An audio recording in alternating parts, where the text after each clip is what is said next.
Joined by Guy Rolnick, the founding editor-in-chief of The Marker and academic expert on the subject here. Thanks for being with us. Of course, looking at the G7, now looking to implement massive tax overhaul, really worldwide, seemingly in line with President Biden's proposals here. Now, just from that perspective, is this a diplomatic and policy win for President Biden? Yes, it is. Definitely, President Biden wants to signal that there is a new direction both on the economic policy in the U.S. and the global policy.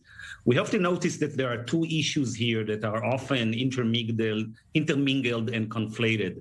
One is the question, how do we get global companies and multinational companies to pay corporate tax? Most of them don't even pay any corporate tax because using different tax schemes, a different tax jurisdiction and transfer prices. Some of them pay anywhere between 0 to 10%. The bigger and more global a company is, the less it pays taxes anywhere. Now, the second issue is that competition between the biggest and the most powerful economies. So the trigger here, for instance, is the fact that the five biggest digital monopolies, Apple, Google, Facebook, and so on, started to be more and more significant in their businesses and revenues in many large countries around the world, and they didn't pay locally much taxes.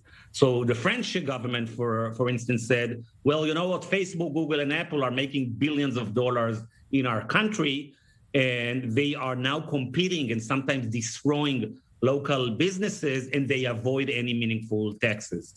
So the French came up with the idea to charge a tax from the top line, 3% of the digital monopolies, and that created much of the tension between US and France.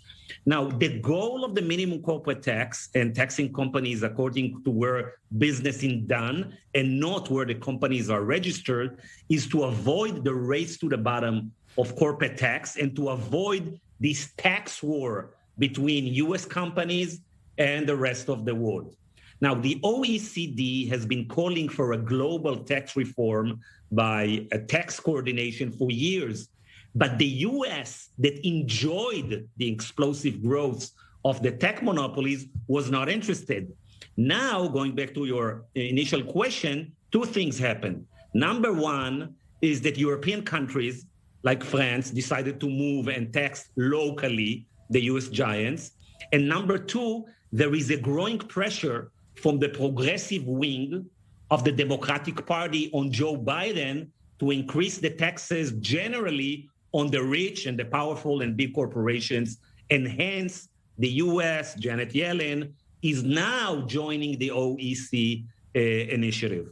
So we're seeing the clear influence of a new sheriff in town, so to say, in the White House. But what do you say to the critics who, Oxfam, for example, who say that this new overhaul will only benefit the rich countries? Yeah, so definitely I agree. And the reason I agree is not that this is not something that is completed. This is only the beginning. There are still significant details to be worked out.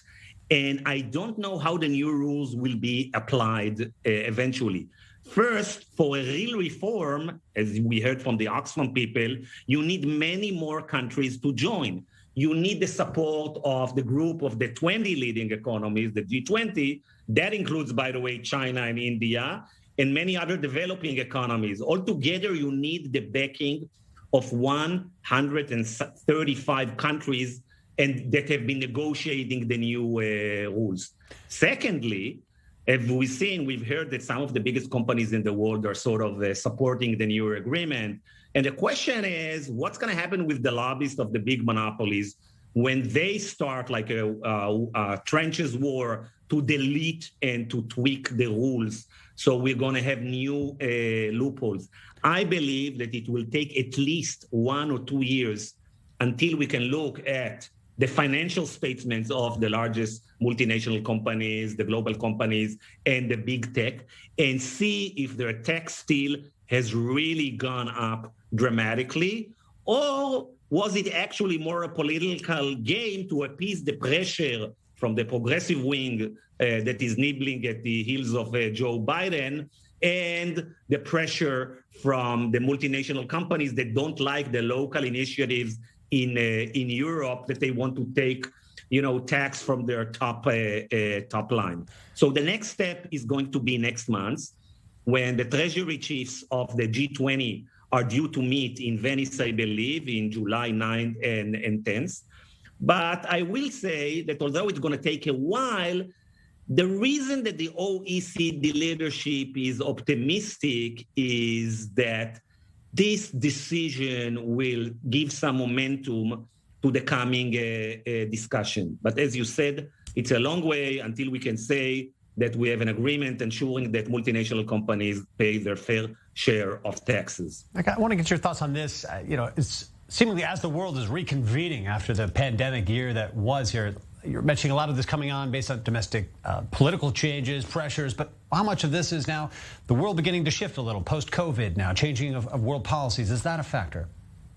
Yes, definitely. I think that what happened during the 16 months of COVID, that many people across the globe understood how important is the role of governments, how important is the role of government support to healthcare system, to innovation. The vaccines that are coming out from Europe and from US, most of them, the basic science was done not by the private sector, but by public entities.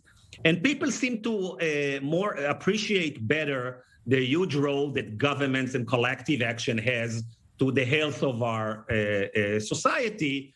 And if we want the government to continue to do it, if we want the government to have stronger social safety nets, we need taxes.